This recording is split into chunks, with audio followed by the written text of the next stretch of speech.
palavra é sua. Boa noite. Boa noite não, né? Boa tarde.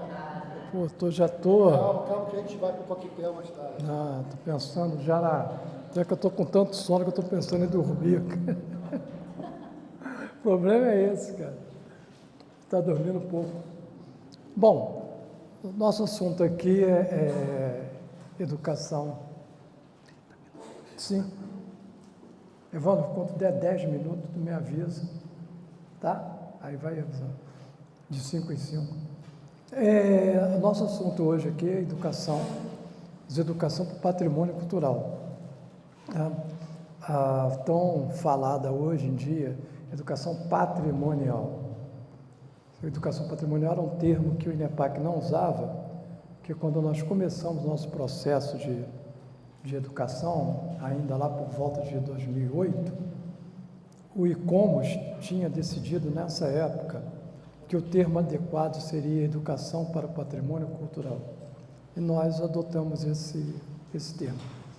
Agora, hoje, o próprio ICOMOS já não cobra mais isso e a gente passou a usar o termo patrimônio ou educação patrimonial, que, na nossa opinião, não era um termo muito adequado por causa da palavra patrimonial, está muito ligada ao patrimônio mobiliário, né, comum. Então, eu vou usar o patrimonial porque agora é basicamente a norma. Mas nós começamos falando de educação para o patrimônio cultural. Então, nós estamos com 62 anos de preservação de patrimônio. O INEPAC, vocês vão ver em vários lugares que o INEPAC, fundado em 64, não é. Tá? O INEPAC era uma divisão do Departamento de Patrimônio da Secretaria de Educação e Cultura do Estado da Guanabara. Então, ele foi criado por decreto em 23 de março de 63, pelo então governador Carlos Lacerda. Em 31 de dezembro de 64, o INEPAC, a antiga divisão, vou falar INEPAC porque é o INEPAC hoje, né? Mas naquela época a divisão do patrimônio artístico e cultural, como o IFAM, né? Que é até hoje. Mas ele foi criado em 63, a primeira legislação que organiza o que é patrimônio no Rio de Janeiro, o que vai se fazer em Guanabara, o que vai se fazer com relação a esse patrimônio, como são as proteções e coisa e tal, isso é um decreto de 31 de 64. Tá? E aí o INEPAC vai fazer seu primeiro tombamento em 1965.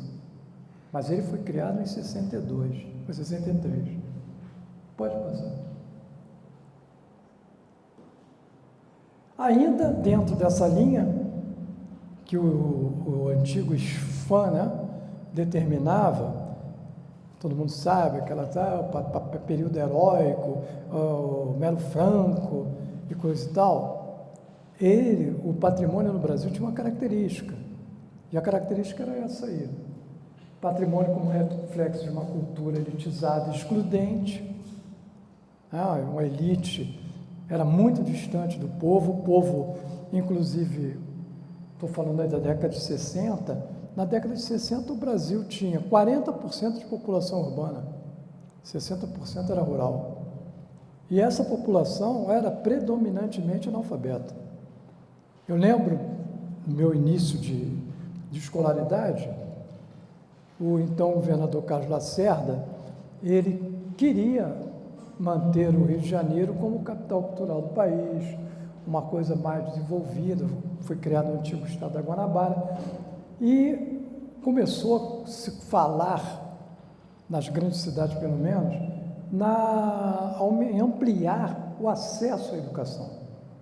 O acesso à educação era restritíssimo. Então, ele fez o quê?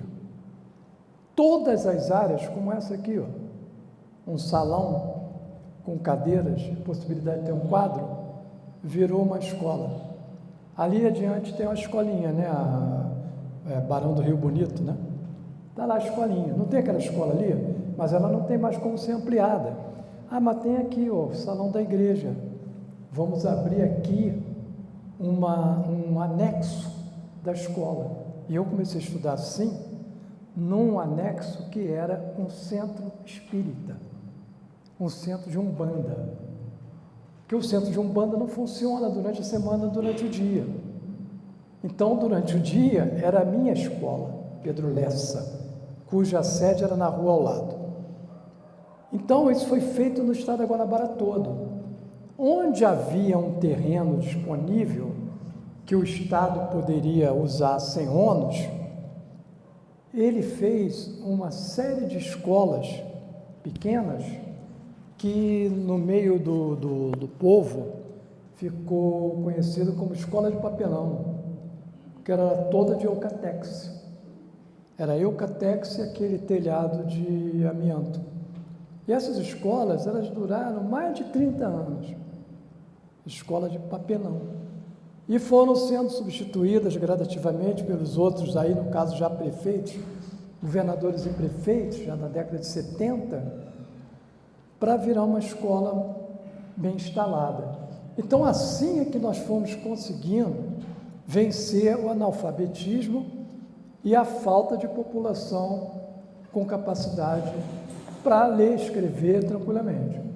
Então, é preciso entender que tudo isso que a gente fala aí do período chamado elitista do patrimônio, era o reflexo total da sociedade. A sociedade era essa aí.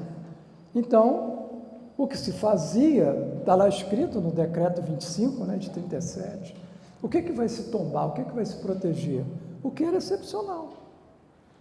Ninguém vai proteger a escolinha ali pequenininha, que foi a primeira da cidade, ou a casa de uma doceira que tinha importância na cidade, vendia até para os municípios do lado. Ninguém pensava nisso.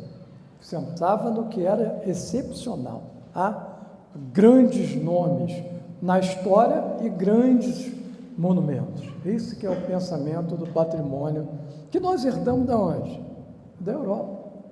Né? Isso aqui não nasceu aqui espontaneamente, é um pensamento europeizado. Então, nós temos essa característica aí.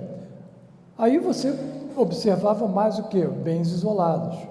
Embora o nosso primeiro objeto de preocupação patrimonial, vamos dizer assim, tenha sido uma cidade, que é Ouro Preto. Né? Em 1935, Ouro Preto já foi nomeada como patrimônio nacional, coisa e tal. Mas não havia uma mentalidade, uma política de patrimônio cultural. Não existia isso. Então, é uma exceção. Bens isolados, no caso, como Ouro Preto, cidades coloniais, igrejas coloniais, palácios. Por exemplo, nesse momento aí, jamais passaria pela cabeça de alguém que trabalhasse no SFAM e na década de 60 já, na DPHA, pensasse em tombar, por exemplo, um terreiro de umbanda ou de candomblé.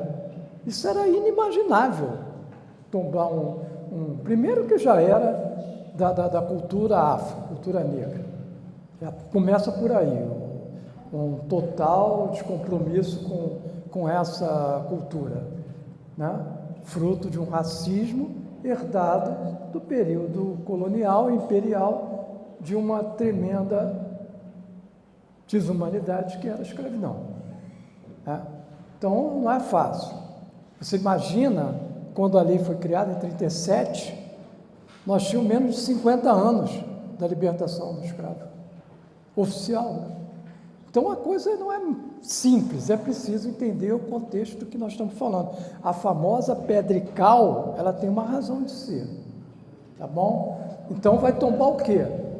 Igreja católica. Ninguém vai tombar uma igreja evangélica, por exemplo, que havia igrejas evangélicas de porte muito interessante no Rio de Janeiro, principalmente. Né? Tem uma igreja, por exemplo, que eu estou querendo tombar desde que eu entrei no INEPAC, e não consegui ainda, que é a primeira igreja batista do Rio de Janeiro, fica no Estácio. Mas nós temos outras igrejas não católicas, né, evangélicas no sentido geral da palavra, no Rio de Janeiro tombada. tem uma igreja presbiteriana, tem uma igreja anglicana, tem uma igreja metodista. A Batista ainda não conseguimos tombar. Eu quero tombar a Igreja Batista, que eu acho justo. Já temos, eu mesmo fiz, com o Evandro, que era meu parceiro nessa história, já tombamos 3 terreiros de candomblé e a gente não conseguiu tombar a Igreja Batista. Então, as coisas não são muito simples, até hoje, né? Então, tomba-se palácios. Quem não quer tombar o Palácio da Laranjeira? Belíssimo que nós tombamos. Entende? O importante é perceber que o valor que é determinado por quem detém o poder, o valor é aquele daquele momento histórico. Então não adianta, poxa, mas não. Naquele momento, de década de 30 até a década de 70, você tem uma visão de patrimônio que é essa aí. O INEPAC, quando começou, ele não fugiu à regra, tanto que o nome é o mesmo, né? Divisão de Patrimônio Histórico e Artístico. É o mesmo nome. Embora as cartas, na época, principalmente a Carta de Veneza, já determina que tem que se pensar em patrimônio de outra forma, patrimônio cultural. Entende? Isso é histórico. O que era histórico naquele momento? Quando eu sou historiador e sou professor de história. No momento que eu entrei para a escola, hoje fundamental, segundo segmento fundamental, que era o ginásio, né? Eu saí do primário, entrei para o ginásio. Quando eu entrei para o ginásio, eu fui estudar história e eu não me interessei em nada por história, em nada, porque era nome e data, fatos e figuras. Porque eu me interessar por isso, não me despertou nenhum interesse. Eu fui despertar o meu interesse por história no 2º ano do atual ensino médio, que era o científico na época, já não era mais o clássico. Eu sou um pouco mais novo, eu sou quanto tempo? Não, quanto tempo tem? Tem uns 10 minutos. Então tudo bem, é isso que eu quero saber, senão eu vou falar 3 horas aqui. Eu sou da Lei 4.024. 4.024 acabou com o clássico, né? Senão eu teria feito clássico. Eu já fiz o científico na área de humanas. Então, no 2º ano científico da área de humanas, é que eu tive um professor, o professor Miguel, que me mostrou que história não era nome e data e fatos. Era outra coisa. Aí eu me interessei por história. E 1 ano depois eu estava fazendo vestibular para história. Mas antes não gostava de história. Achava aquilo chatérrimo, que tinha que decorar, né, o nome de tudo. Bom, então era isso aí. Botei ali até um pedacinho da fala. Fatos memoráveis da história do Brasil. O fato que o historiador que dominava na época, Pedro Calmon, Tiné, Toné e outros, Vanharge, eles não se interessavam por uma história mais próxima do povo. A história dos grandes nomes. E todos nós aqui, pelo menos a maioria, que estudou essa história. Ela não, graças a Deus. Entende? Ela estudou outra história. Espero que tenha sido assim, porque ainda tivemos professores. A primeira minha experiência que eu tive negativa nisso foi a seguinte, quer dizer, essa segunda, a primeira eu não vou nem contar, a segunda, mas como professor, eu fui trabalhar na escola que era de um tio de afetividade.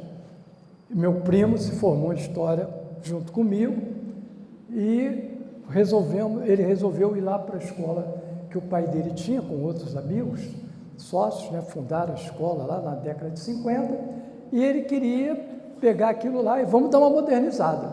Você topa aí comigo? Topo. Falei. Aí nós pegamos o turno da noite, instalamos um pré-vestibular e começamos a tocar a escola ali. Para no ano seguinte a gente pegar o turno da manhã. Quando nós estávamos no final do ano, que nós fomos à escola pela manhã, chegou uma mãe para fazer uma revisão de prova do filho. E o professor o senhor, eu não me lembro mais o nome dele, ele estava com uma gripe e não pôde ir à escola. Ele avisou pelo telefone que não podia ir à escola. Aí estávamos nós dois lá, chamaram Antônio Alfredo, será que você pode ver aí a prova, revisar a prova do garoto aí, que a mãe está aí, está marcada? Ele falou, traz a prova aí que eu vou ver aqui com o Sérgio, a gente vai ver o que pode fazer. Peguei a prova e falei, caramba, eu ia tirar 0 aqui, cara. Era uma lista, cara, a primeira questão era uma lista de 50 nomes para relacionar com os fatos. Falei, caramba, eu não vou corrigir, não, só passar vergonha, entendeu? Porque não era minha.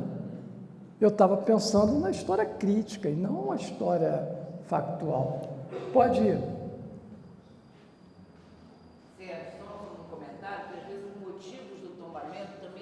Sim. Vamos dizer assim, pouco claros com relação à importância do monumento. Por exemplo, exatamente. A Fazenda Santa Mônica aqui em Valença, que é um patrimônio do século XVIII, uma beleza de edificação, foi tombada porque lá morreu o Duque de Caxias. Sim, e assim vai. A razão do tombamento foi a morte do marechal, do general. Nós fizemos até um destombamento no centro da cidade do Rio, são pouquíssimos os destombamentos da década de 80 para frente, antes ainda havia alguns. Por quê? Era um prédio tombado, porque lá o Vila Lobos teve uma sala na qual ele trabalhava. Caramba, você vai paralisar um prédio inteiro por causa do que o Vila Lobos sentou. Cara, o Vila Lobos é importantíssimo, mas não dá para você fazer um tombamento desse. Hoje em dia é inimaginável, tá? Mas os grandes vultos sempre foram muito valorizados. Bom, aí o tempo de mudança, vamos mudar isso aí, entrou para o patrimônio cultural. Então a gente pega aquilo tudo e reúne numa questão só. O que é cultural, não é o que é histórico. Eu posso considerar tudo histórico, porque tudo tem uma história, né? Que história que eu quero considerar? A grande história e a pequena história, a micro-história. Essa ninguém, a história oral, ninguém vai levar em conta. Então você vai mudar. E aí surge, no final, já na década de 80, a Educação para o Patrimônio Cultural, que é a Maria de Lourdes Hortas, é que introduziu isso, ela era diretora do Museu Imperial em Petrópolis, é a grande pioneira, é a Maria de Lourdes. Hoje, a maioria das coisas que ela escreveu está ultrapassada. Também nós temos 50 anos disso, certo? Então temos que fazer mudanças. Pode ir. Aí nós levantamos esse programa que tinha essa cara, pode passar, passou a ter essa cara aí, também tem uma historinha aí, eu sou louco para contar a história. Nós levamos, quantos anos? 6, né? 8, 6, 14. 6 anos com esse livro pronto, sem ter condições financeiras para fazer o livro. Aí chegou lá um final de ano, o diretor lá, o superintendente de financeiro, falou para a gente assim, olha, cara, sobrou uma grana aí, será que vocês não podem fazer o livro que vocês querem com essa grana? Eu disse, não, vamos fazer. Aí pegamos o processo que já estava lá há anos, entramos em contato com um cara que ganhou a licitação, já estava lá, que ele nunca imaginou que aquele livro fosse sair, falamos com ele, eu falei, cara, tu tem que fazer isso tudo aqui, até 31 de dezembro a gente, não vai ficar pronto, você não vai fazer o seguinte, vamos fazer de conta que ficou pronto. Se o Tribunal de Contas vai lá e pergunta pelo livro, a gente estava preso, eu e ele. Porque nós topamos fazer tudo, está tudo como dado, como pago, falou, meu cara. Pago, entregue, e não tinha nada, estava tudo lá na gráfica. Ele foi para a gráfica, ficou lá, quase que ele passou ano novo na gráfica, para poder garantir que o livro ia sair, o livro saiu. Aí, mas isso aconteceu o seguinte, ainda nós levamos o livro, nosso diretor aprovou, era o Paulo Vidal, que foi superintendente do IFAM aí, era nosso diretor na época, vamos fazer esse livro, vamos embora. Aí chegamos na secretária, a secretária tinha mudado. Saiu a Hatch, né? E entrou, agora eu não me lembro o nome dela. Tem um nome meio diferente, né? Esqueci o nome dela.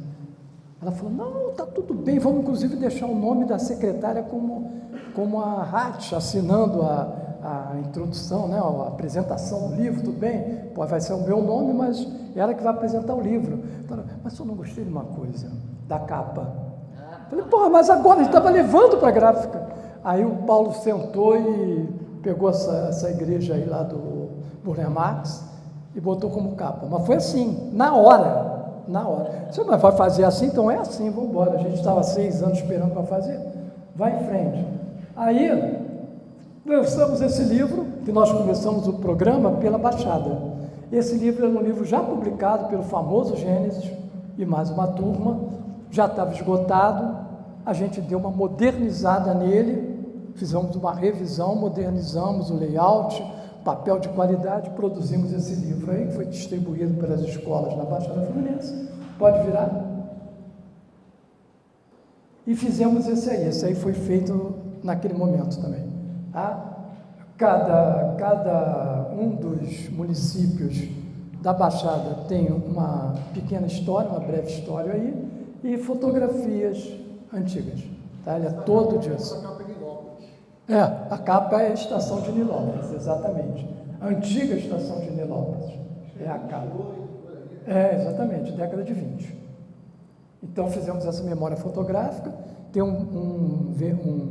é quase que um verbete, que é uma página ou duas sobre a história daquele município e várias fotografias, por que não dizer, históricas, certo? Não é a grande história, mas toda essa fotografia é a história, a memória daquele município.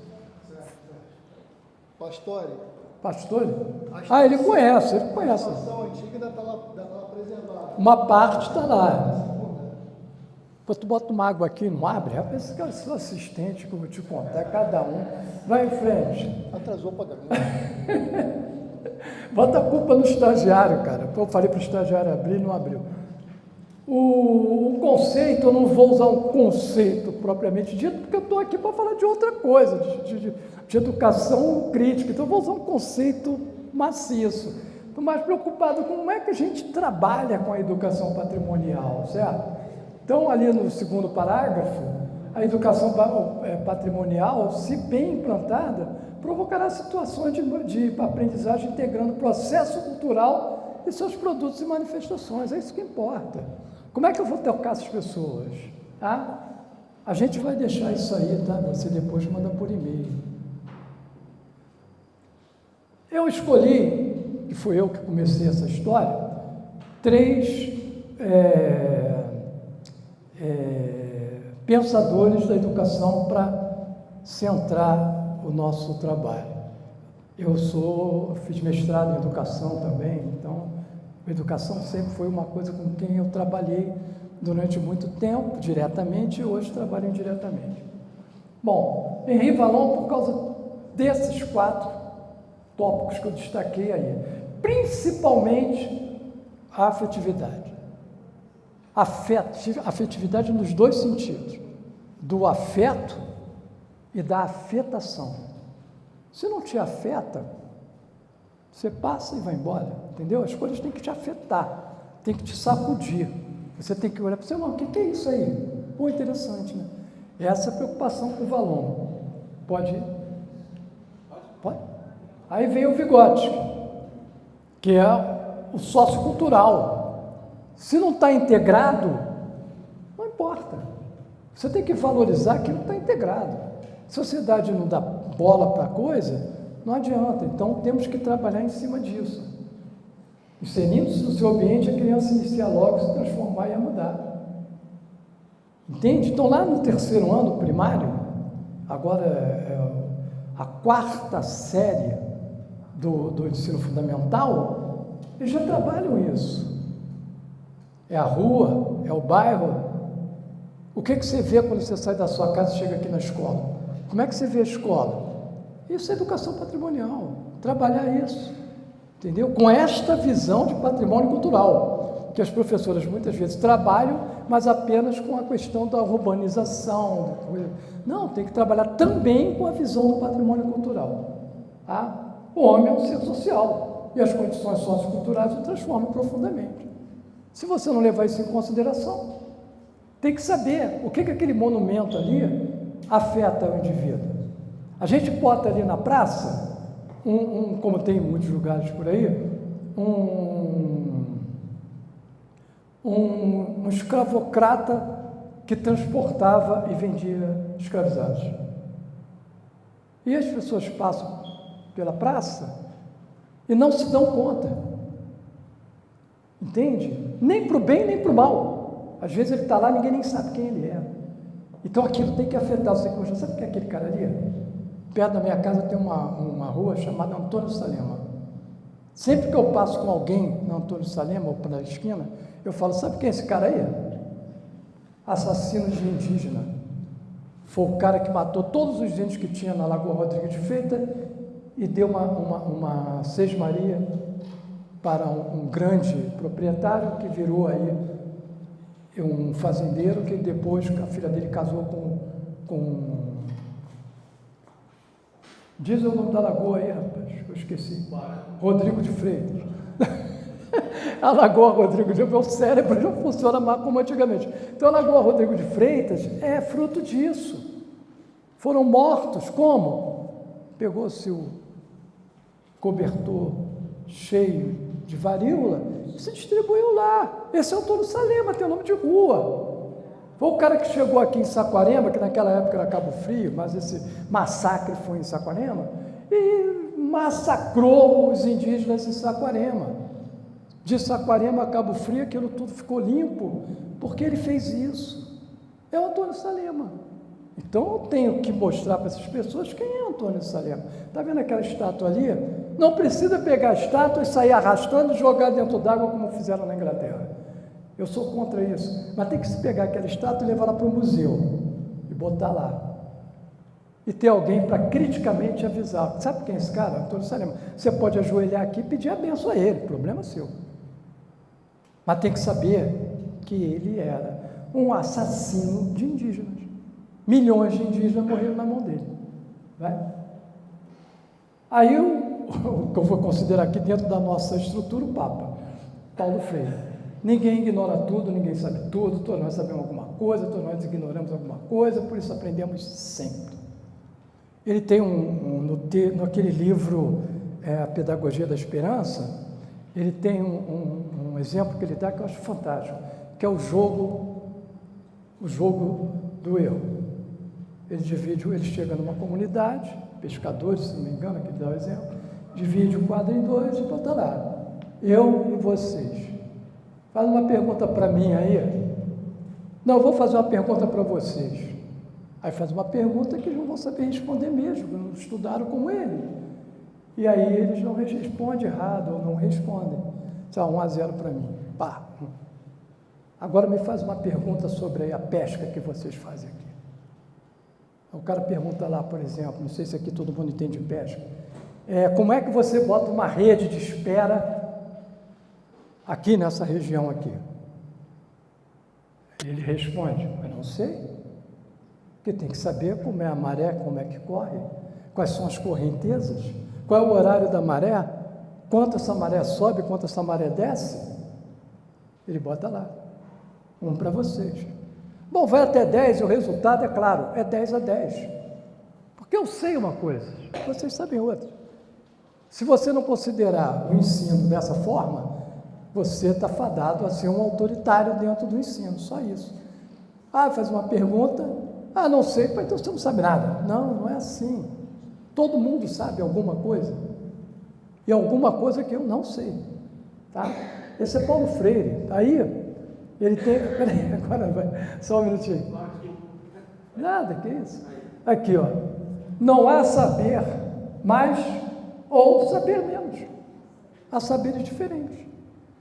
Um indivíduo que quer, vamos dizer lá, falar uma coisa que está em voga agora, construir uma bomba atômica lá no Irã, ele tem que saber de bomba atômica.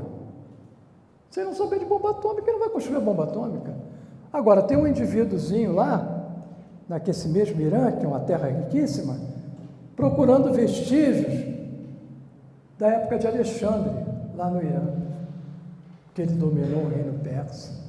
É outro saber, não tem nada a ver um com o outro. Todos dois muito importantes para a sociedade. Aí, eu falo isso porque sempre as falas que a gente faz são voltadas para o professor. Não é obrigatoriamente, mas eu estou falando muito para professor.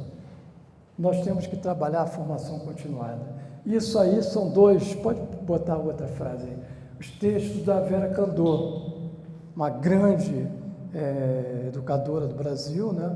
E ela toca muito nessa história aqui, ó. O locus da formação a ser privilegiado é a própria escola. É lá que nós trocamos, nós professores, com nossos alunos. Então, lá é o foco.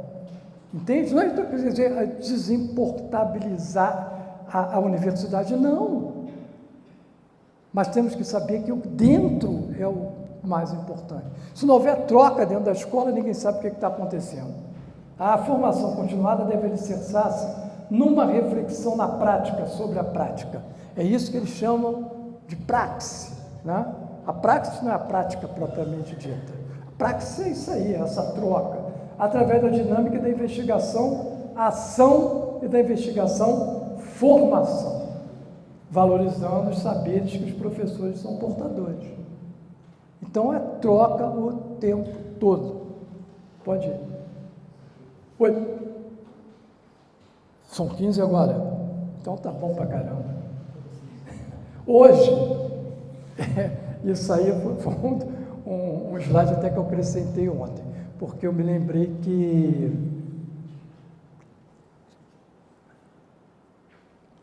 a legislação mudou, né?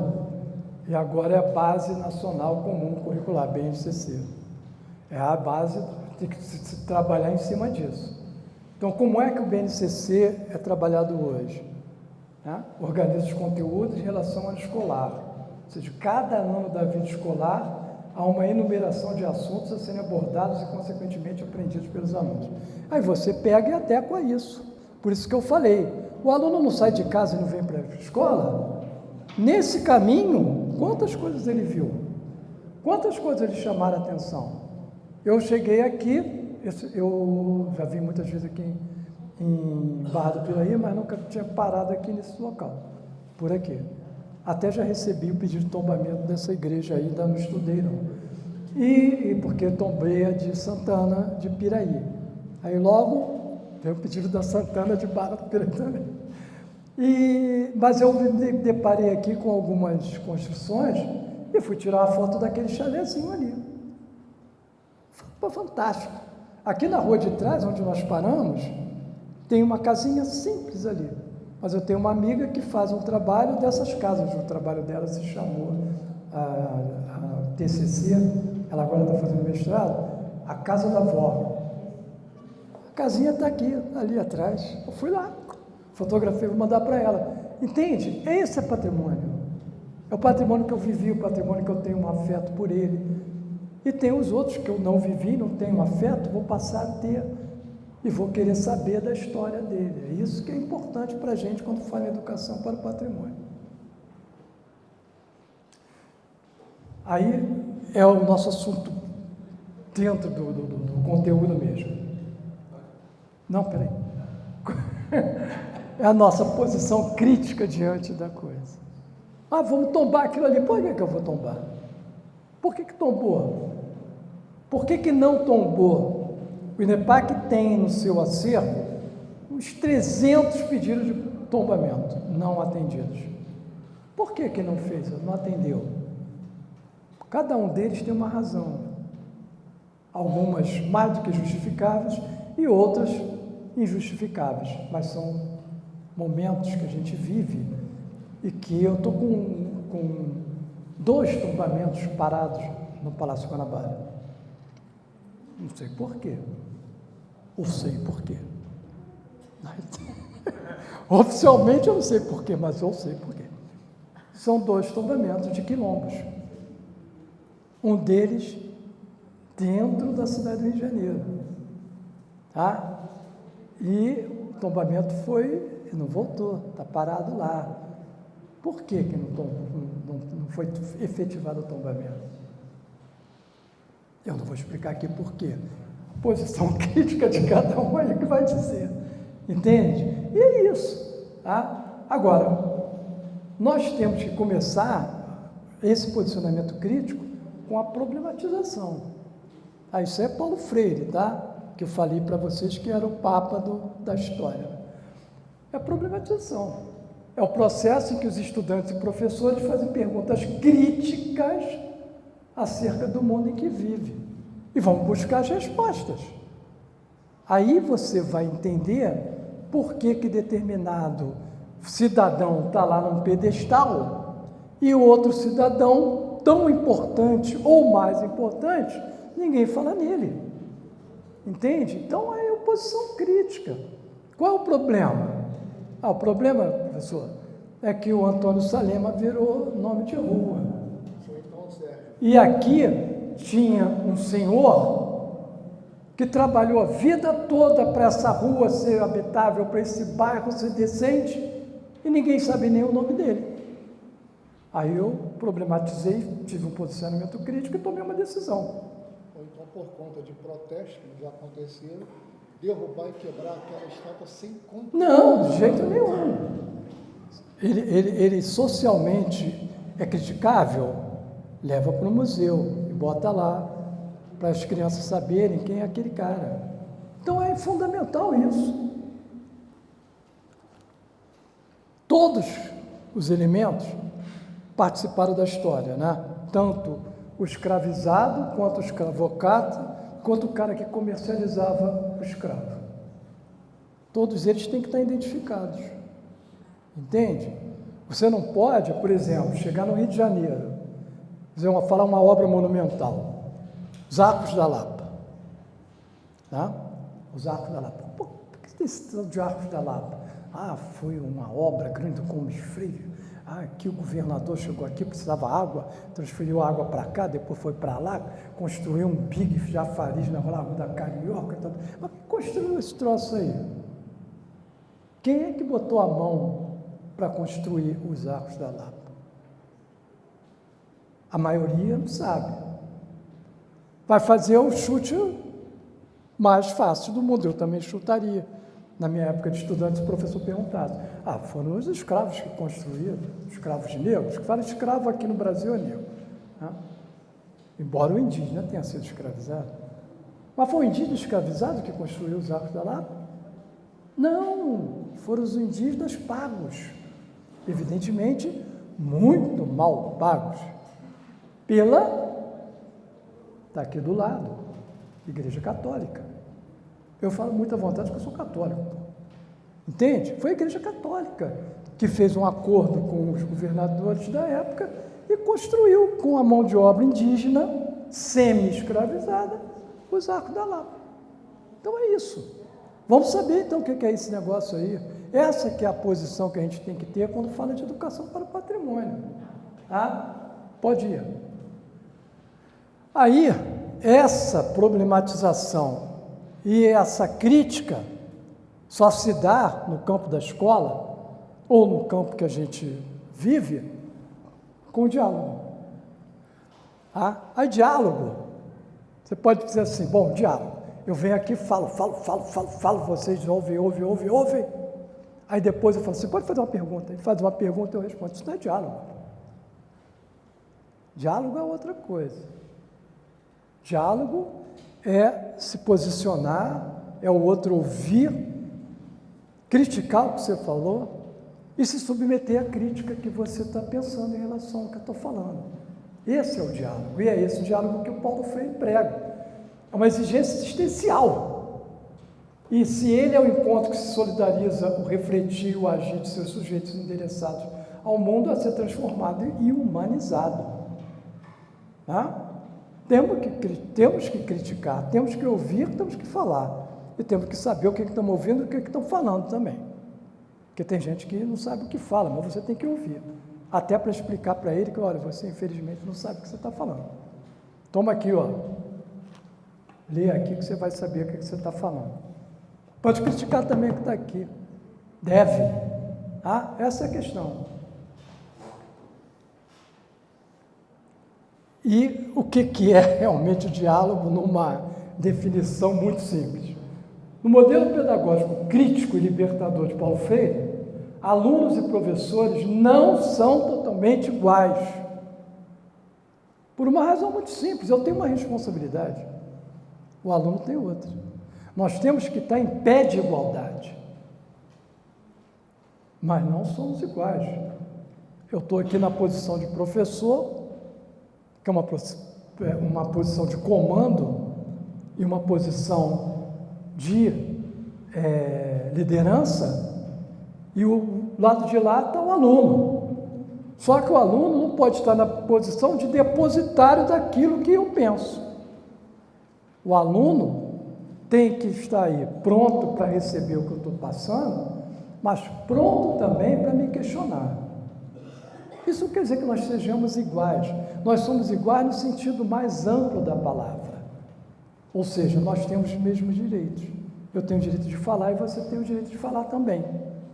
5, falta 5, tá bom, vai. Aí vem a criticidade.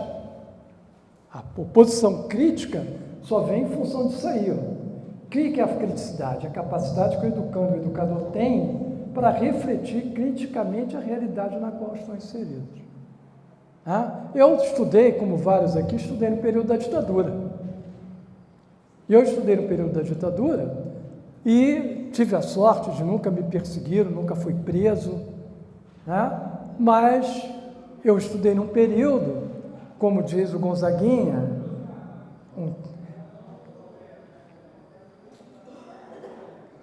contei emoção aqui, um tempo que lutar por seu direito era um defeito que mata. E tem muita gente que não sabe disso, ou acha que foi brincadeira, que não era sério. Era sério. Eu perdi amigos, muitas pessoas perderam amigos. Eu tenho uma amiga no Facebook, que eu nem a conheço pessoalmente, mas falo com ela muito pelo WhatsApp, eu a conheci no Facebook, que ela foi presa, muito jovem, torturada, estuprada, e o irmão dela morreu nessa luta pela democracia. Então, se você não souber o que é isso, gente, não pode falar em ditadura. Você não pode entender em ditadura se não quiser entender como é que isso se deu. Por que se deu? É muito sério isso. Então, você só vai saber disso se você refletir criticamente diante da realidade que está posta diante para você. Vai. Aí uma dedução do Freire para concluir isso, Quanto mais o homem refletir sobre a realidade, sobre sua situação concreta, mais emerge. Plenamente consciente, comprometido, pronto a intervir na realidade para mudá-la. Essa é a função que a gente tem na sociedade. É refletir, é se posicionar, é conhecer, é trocar e tomar posição. E o patrimônio cultural está aí para isso, com vários exemplos que eu já tenho aqui vários. A pedagogia crítica abre caminhos e possibilidades para o sujeito conhecer e exercer a liberdade, tornando-se apto a construí-la responsavelmente, buscando a igualdade social, a garantia dos seus direitos, o respeito à dignidade humana, a redução das injustiças sociais e da opressão. Essa é a educação patrimonial que nós queremos. Não precisa seguir o Paulo Freire, precisa seguir o Vygotsky, precisa seguir o Vallon. Isso é só uma posição que eu estou colocando. É um convite. Leiam esses autores, vocês vão saber do que eu estou falando. Isso não impede que vocês tenham outros autores a serem seguidos. Até autores que nunca escreveram. Nós que trabalhamos em escola, quantos autores nós conhecemos e que nunca escreveram um livro? Eles são autores. Eu tive colegas brilhantes na educação. Trabalhei nas maiores favelas do Rio de Janeiro. Quem já não ouviu falar do Complexo da Maré? Quem não ouviu falar do Complexo do Alemão? Quem não ouviu falar do Complexo da Penha? que é a Vila Cruzeiro. Quem não ouviu falar de Cordovil Cidade Alta, que chamam hoje lá de Complexo de Israel? Trabalhei nesses lugares todos. E cada vez que eu pisei num lugar desse, eu tentei entender o que eu estava vivendo ali, o que eu estava fazendo ali. Trabalhei também em Ipanema, nos maiores colégios do Rio de Janeiro, que é o Notre Dame, 20 anos lá. Também é outro entendimento. Por que às vezes eu falava de um rio, no interior do Brasil, e a aluninha levantava lá e disse, professor, eu conheço esse rio.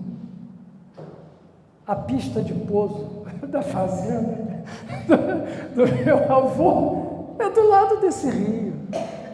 Pô, enquanto isso, tinha garoto, principalmente na Maré, que não sabia nem onde era o centro da cidade do Rio de Janeiro. O máximo que ele conhecia era Bom Sucesso, que é atravessar a Avenida Brasil até o centro de Bom Sucesso. Essa é a realidade que a gente vivia. Então, lá em Ipanema, era de um jeito. Lá, na Maré, era de outro jeito. Só tem uma coisa de igualdade. Ambos com qualidade.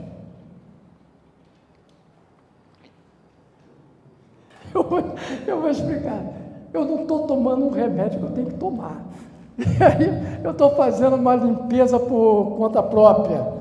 Consequentemente, me emociono mais do que eu devia. Então, essa educação patrimonial que queremos, não tem jeito. É sentar e ouvir, é falar, é escutar, é debater, é ler, é conhecer. Tá? Aí é Valença, né? Quase todo mundo por aqui deve conhecer, né? Essa frase que foi que a gente colocou no nosso programa, né? Se a comunidade, se a sociedade não se apropria, ela não cria raízes, ela não cria o que a gente chama de patrimônio. Porque patrimônio é herança, né? Por que todo mundo, quando fala em herança, né? Abre logo um sorrisão, porque todo mundo pensa que herança vem grana aí, não é? A nossa herança é outra coisa diferente. A gente estar consciente de que uma quantidade imensa de pessoas trabalhou para que a gente tenha uma sociedade decente hoje, para que a gente tenha arte, liberdade na arte, liberdade de fazer arte, liberdade de ir aos locais e admirar a arte, coisa que muita gente não fez em determinadas épocas nesse país. Então, nós temos que ter essa compreensão. Muito obrigado.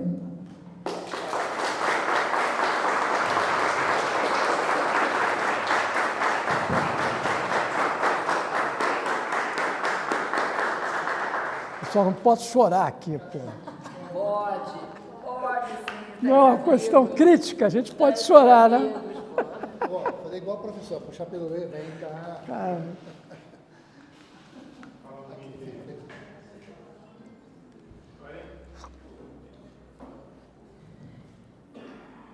Sérgio, muito obrigado pela sua presença, muita contribuição em termos de educação patrimonial. Este é o caminho, um dos caminhos de salvaguarda do patrimônio cultural.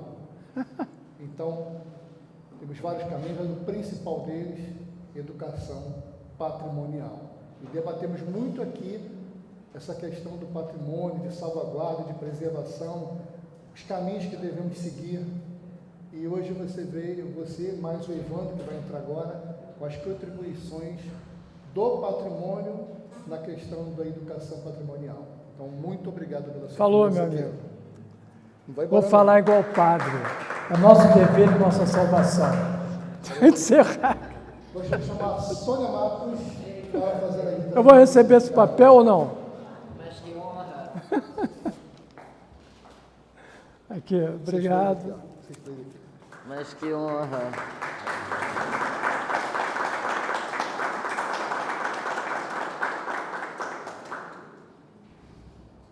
Obrigado, querido. Obrigado. Parabéns.